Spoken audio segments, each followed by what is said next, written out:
మన ప్రభువును రక్షకుడైన యేసుక్రీస్తు నామంన మీ అందరికీ నా హృదయపూర్వక వందనాలు. ఈ వీడియోలో యేసయ్య మనల్ని ఏ విధంగా ఆదరిస్తాడు, ఓదారుస్తాడు అనే విషయాల గురించి మాట్లాడబోచున్నాను. ఒకని తల్లి వాణ్ణి ఆదరించినట్లు నేను మిమ్మును ఆదరించేదను. యెషయా గ్రంథం 66వ అధ్యాయం 13వ వచనం. తల్లి వలె యేసయ్య మనల్ని ఏ విధంగా ఆదరిస్తాడు? 1. ఆకలి తీరుస్తాడు. యోహాను సువార్త 6వ అధ్యాయం 35వ వచనం. 2. దాహాన్ని తీరుస్తాడు. యోహాను సువార్త 4:14. 3. లాలిస్తాడు. మత్తయి సువార్త 11వ అధ్యాయం 28వ వచనం. 4. కరుణిస్తాడు. ఎఫెసీయులకు 2వ అధ్యాయం 4వ వచనం. 5. బాధపడితే చేర్చుకుంటాడు. మత్తయి సువార్త 5వ అధ్యాయం 4వ వచనం. 6. జాలి చూపిస్తాడు. కీర్తనలు 103:13. 7. రోగంతో ఉంటే స్వస్థపరుస్తాడు. యెషయా గ్రంథం 53వ అధ్యాయం 5వ వచనం. 8. మన తప్పుల్ని క్షమిస్తాడు. యెషయా గ్రంథం 53వ అధ్యాయం 6వ వచనం. 9. మన కొరకు ప్రాణం పెట్టాడు. రోమియోలకు 5వ అధ్యాయం 8వ వచనం. ఒకని తల్లి వాణ్ణి ఆదరించినట్లు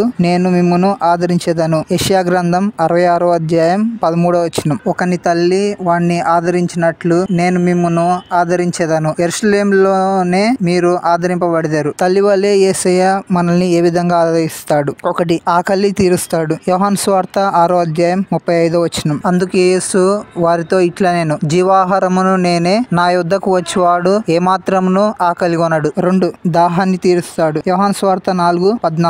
నేనిచ్చు నీళ్లు త్రాగు వాడెప్పుడును దప్పిగొనడు. నేను వానికిచ్చు నీళ్లు నిత్య జీవంనకై వానిలో ఊరెడి నీటి బుగ్గగా ఉండునని ఆమెతో చెప్పాను. 3. లాలిస్తాడు. మత్తయి సువార్త 11వ అధ్యాయం 28వ వచనం. ప్రయాసపడి భారం మోసుకొంచున్న సమస్త జనులారా నా యొద్దకు రండి, నేను మీకు విశ్రాంతి కలుగజేతును. 4. కరుణిస్తాడు. ఎఫెసీయులకు 2వ అధ్యాయం 4వ వచనం. అయినను దేవుడు కరుణా సంపన్నుడై ఉండి మన అపరాధముల చేత చచ్చిన వారమై ఉండినప్పుడు సహితము మన ఎడల చూపిన తన మహాప్రేమ చేత మనలను క్రీస్తుతో కూడా బ్రతికించాను. 5. బాధపడితే చేర్చుకుంటాడు. మత్తయి సువార్త 5వ అధ్యాయం 4వ వచనం. దుఃఖపడువారు ధన్యులు, వారు ఓదార్చబడుదురు. 6. జాలి చూపిస్తాడు. కీర్తనలు 103:13. తండ్రి తన కుమారుని ఎడల జాలి పడినట్లు యెహోవా తన యందు భయభక్తులు గల వారి ఎడల జాలిపడును. 7. రోగంతో ఉంటే స్వస్థపరుస్తాడు. యెషయా గ్రంథం 53వ అధ్యాయం 5వ వచనం. మన అతిక్రమములను బట్టి అతడు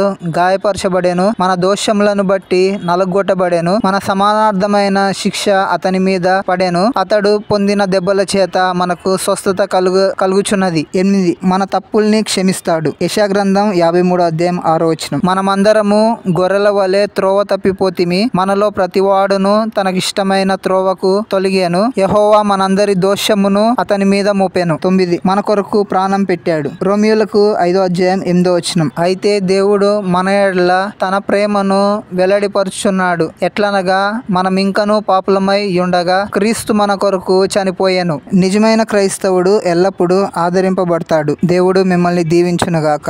ఆమేన్.